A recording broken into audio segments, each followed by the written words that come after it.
When people speak of transformation, they often look for it in visible places: achievement, discipline, recognition, physical effort. But these are only the outer fruits. The real origin lies hidden, quiet, and often unexamined. It begins with what you allow to take root within yourself when no one else is present. The internal landscape, your silent thoughts, the tone of your inner voice, your private emotional posture. This is where the real work happens. What grows there may not yet be seen, but it is always shaping what is to come. Like the seed buried in the soil, your unseen attitudes are alive, and they are moving. Eventually they must break the surface. And this is the truth we cannot escaping. What you nurture in secret becomes the echo the world hears. The thunderclap, whether it comes as a breakdown, a breakthrough, a revelation, or a collapse, was not sudden. It was not spontaneous. It is the culmination of everything you've been thinking, rehearsing, and believing internally for weeks, months, sometimes years. But because it was unseen, because it made no noise at first, you convinced yourself it wasn't real. Yet the internal world is not some distant shadow. It is the blueprint. It is the architect of your outer experience. If you carry frustration in silence, it will eventually erupt in your words, your posture, or your energy. If you silently judge others, that criticism will shape how you listen, how you lead, how you relate.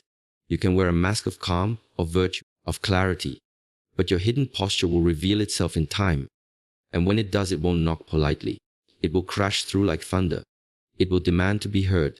So many people wonder why their lives shift in unexpected ways, why relationships break, why progress stalls, why tension seems to follow them. But the real question is, what am I cultivating in secret? Because your external life is just a mirror, and the mirror doesn't lie, it only reflects. For the chosen ones, this reflection carries even more weight. Why? Because you are sensitive to energy. You are responsible for more. You've been entrusted with insight, and with that, the requirement for a deeper kind of self-awareness. So, examine the way you carry yourself when no one is looking. Not just your actions, but your attitude. Do you rehearse resentment? Do you dwell in scarcity? Do you imagine revenge? Or do you practice compassion? These patterns will surface, and when they do, they will shape not just your personal life, but the lives of those around you. The thunderclap is not a punishment, and it is not a coincidence. It is a revelation, and if you are wise, you will not fear it. You will prepare for it by planting wisely in silence. Guard the roots, and the tree will stand. Neglect them, and one day, the storm will not ask for permission. Your energy does not lie. Even in your quietest moments, even when no one is observing, your internal state sends signals. Not through words, not through obvious behaviors, but through something much more subtle. Something that others can feel without knowing how or why. This is not mystical, it is deeply human. People pick up on the invisible, on tension in the air, on the weight behind a glance, on the silence that carries unspoken thoughts. You may believe that because you're not acting on something, it doesn't exist, but stillness is not always peace. Quiet is not always calm. The chosen ones must understand this distinction. You may appear serene, still, or disciplined on the outside, but if your inner world is filled with agitation, envy, fear, or suppressed anger, that vibration leaks through. It shapes the tone of your presence. You may say all the right things, but your energy will betray you. You might smile, but people will sense the disconnect. You may offer help, but others will feel the tension behind it. This is why presence matters more than performance, because presence cannot be faked. This is especially important for those walking a higher path, those who seek clarity, mastery, or leadership. The higher you rise, the more you must align the outer and inner. People will no longer listen only to your words, they will feel who you are. In that space, the quality of your silence says more than your speech. You cannot lead from confusion.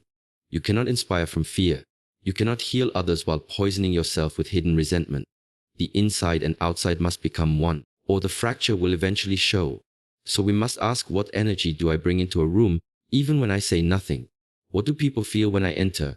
Do they feel safety, or do they brace themselves? The answers to those questions are not found in your posture or tone. They are found in the attitude you carry privately. And this is the paradox of the pathing: the deeper your stillness, the more it must be supported by internal order. If not, stillness becomes repression. You may be sitting quietly, but internally you are burning. That fire will not stay hidden forever. The chosen ones must train themselves not just to act with discipline, but to feel with clarity, to clear away the inner noise, not just ignore it, to understand and resolve tension, not mask it with forced calm. True stillness is not about looking unbothered. It is about being unbothered because you've done the work. The quality of your silence is your true signal. The energy you radiate is your truth, not the one you speak, but the one you carry. And that truth, sooner or later, becomes your reality. If your silence is loud with tension, your life will echo with noise. Make your stillness clean, and your presence will become your power. It is often said that character is who you are when no one is watching. But for the chosen ones, this isn't just a proverb, it's a principle. The true measure of your path is not how you perform under the spotlight, but how you behave in solitude. When there is no one to praise you, no one to judge you, and no immediate consequence for your actions, what do you choose then? That is where your discipline is revealed. That is where your integrity is born. We live in a world that rewards appearance. You can curate your image, adjust your tone, present virtue while hiding contradiction. But these masks cannot protect you forever. The energy of your choices, especially the silent ones, becomes your life's texture. The decisions you make in private begin shaping the atmosphere around you, not because anyone sees them, but because you carry their weight. You walk with them, you breathe with them, and eventually others feel them, even if they don't understand what they're sensing. You may think, it doesn't matter. It was just a thought. But the thoughts you allow, especially in solitude, become habits of mind. And those habits build the foundation of your character. Every time you choose truth in the absence of reward, you strengthen your spine. Every time you resist the temptation to speak falsely, act selfishly, or cut corners when no one would know, you create alignment. That alignment is your anchor when storms come, and they will come. What many don't realize is that the private life and the public life are not separated. They are deeply connected. One feeds the other. If you are sloppy in secret, your strength in public will be fragile. If you are careless with your inner world, your outer performance will always be an act, one that eventually collapses. But if you are solid in private, honest in your own company, and reverent with your small decisions, you become unshakable in the world. This is not about being perfect. It's about being consistent. It's about choosing the path that may not earn you applause, but earns you peace. And that peace is priceless, because when your actions match your values, even when no one sees them, you no longer live in conflict with yourself. That kind of internal harmony becomes its own form of power. It radiates, it protects, it guides. For the chosen ones, your real contract is not with the world, it's with your own soul. And that contract is signed, not in public declarations, but in private decisions. Every time you keep that agreement, you walk sleep deeper. You move with clarity, not confusion. So ask yourself, not how you appear, but who you are when no one is watching. Because that version of you is the one that shapes your fate. The mind is not neutral. It is always building something, either a place of strength or a place of suffering. And what it constructs begins with the materials you give it, your thoughts, your interpretations, your private emotions. If you are not intentional, the mind becomes a trap, a prison designed by your own hands. But if you train it, if you guide it with clarity and awareness, the same mind becomes a temple, a place of refuge, power, and insight. This is not just philosophy. This is the daily psychological reality we live in, whether we notice it or not. If you constantly replay past wounds, compare yourself to others, or secretly nourish pride, you are laying stones that will later block your path. You may not see the structure at first. It forms quietly, but eventually you start to feel trapped in your own skin. You lose access to peace. You react instead of respond. You carry a tightness that no outer achievement can loosen. That is the architecture of the mind when left unchecked, an internal maze with no clear exit. But the opposite is also true. When you cultivate humility in thought, when you train your mind to return to gratitude, discipline, and presence even in private moments, then each thought becomes a step toward freedom. The mind begins to take the shape of a temple, not because it is empty, but because it is arranged, because the noise has been sifted and what remains is intentional.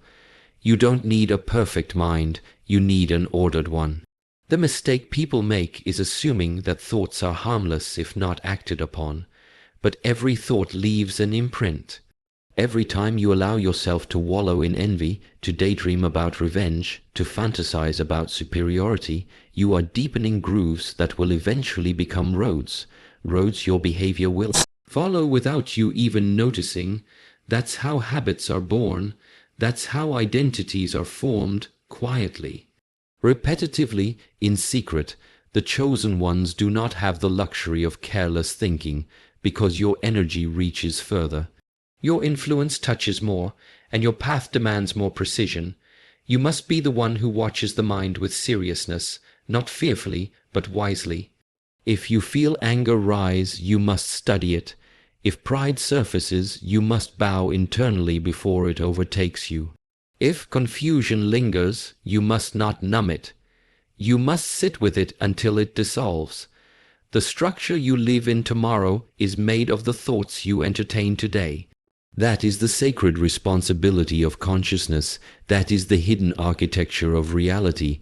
So ask yourself often, is my mind becoming a temple I can trust, or a trap I won't escape? The answer lies in what you allow to stay. There is a language that speaks louder than your voice.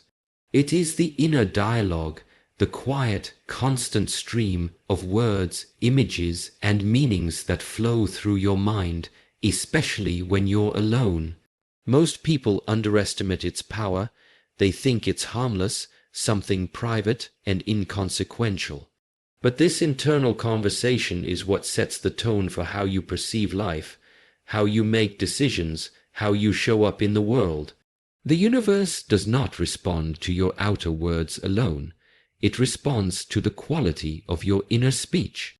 If your internal voice is filled with doubt, self-judgment, or silent conflict, that vibration colors everything you touch. Even if you try to think positively in public or speak with confidence, the deeper tone of your private thoughts still resonates. Why? Because energy cannot be deceived. The root always speaks through the fruit. When your inner dialogue is aligned with clarity, humility, and strength, the world mirrors that back to you. Not immediately, perhaps, but inevitably. This is not superstition, it's psychology. When you constantly tell yourself that people can't be trusted, you begin to act in ways that close you off. When you rehearse failure in your mind, your body tightens, your breath shortens, your choices become hesitant. And when you secretly believe you are not worthy, you unconsciously sabotage the very opportunities that could lift you higher. All of this begins not with an action, but with a whisper. The chosen ones must take responsibility for that whisper. You cannot afford to let your mind run wild while expecting your life to remain in order. The internal and external are connected by a quiet thread. What you say to yourself becomes the mood of your spirit, and the mood of your spirit becomes the rhythm of your days. This is why intentionality is not just about behavior. It's about how you think when no one is around to correct you. Are your thoughts lifting you or quietly eroding you? Are you encouraging your own growth in secret or feeding stories of powerlessness, comparison, or fear? Because every private sentence you repeat is a seed, and each seed, whether nourishing or toxic, is preparing to bloom in your life. You don't need to become obsessed with every thought, but you do need to become responsible.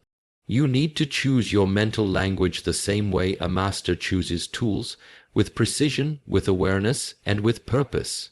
Not because it's trendy, but because your future depends on it. The universe listens not just to what you declare out loud, but to what you silently affirm every day. So choose wisely, because your inner dialogue is not just a background noise, it is the compass that points your destiny. The thunderclap is never the beginning. It is the unveiling.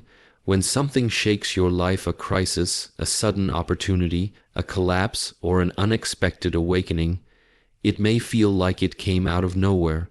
But that moment, that disruption, is simply the surface revealing what has long been stirring beneath. Nothing erupts that wasn't first quietly stored. The energy was already building, the pattern was already forming. The visible event is only the consequence of the invisible accumulation. This is where many become confused. They mistake the storm for chaos, for randomness, for divine punishment or luck. But for those walking the path with awareness, for the chosen ones, this moment is something else. It is a mirror. It reflects everything you've been thinking, feeding, and allowing in your inner world. It is the confrontation between the seen and the unseen. The thunder is not new. It is just louder than your silence could hide. Think of a mountain. From a distance, it seems strong, unmoved, unshakable, but beneath the surface, pressure builds. Tectonic plates shift, and then, one day, the earth splits. That split is not sudden. It is the final expression of thousands of moments of internal force meeting resistance. In the same way, your thunderclap moment, whether painful or powerful, is the result of all the silent choices you've made when no one else was watching. This is why the path of inner cultivation is so important. When things fall apart, it isn't always a tragedy. Sometimes it is a long, overdue correction. Sometimes what breaks was never built on truth, and sometimes what explodes is exactly what needed to be released so something stronger could be born. But whether it feels like blessing or punishment, the lesson is the same. The thunder comes to show you what you've been carrying. If you've been cultivating truth, patience, and discipline in private, your thunder will be the sound of your emergence. It will clear space, it will awaken others, it will shake you into your next level. But if you've been feeding deception, resentment, or comfort at the cost of growth, your thunder will feel like destruction. It will break what you built on false ground, so when that moment comes, and it will come, don't ask, "Why is this happening to me?" Ask instead, "What have I been nurturing in silence?"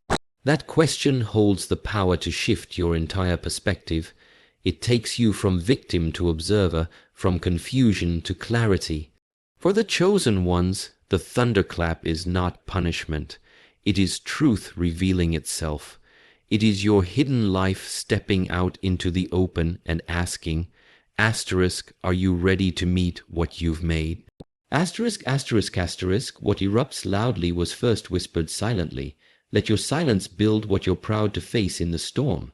Asterisk, asterisk.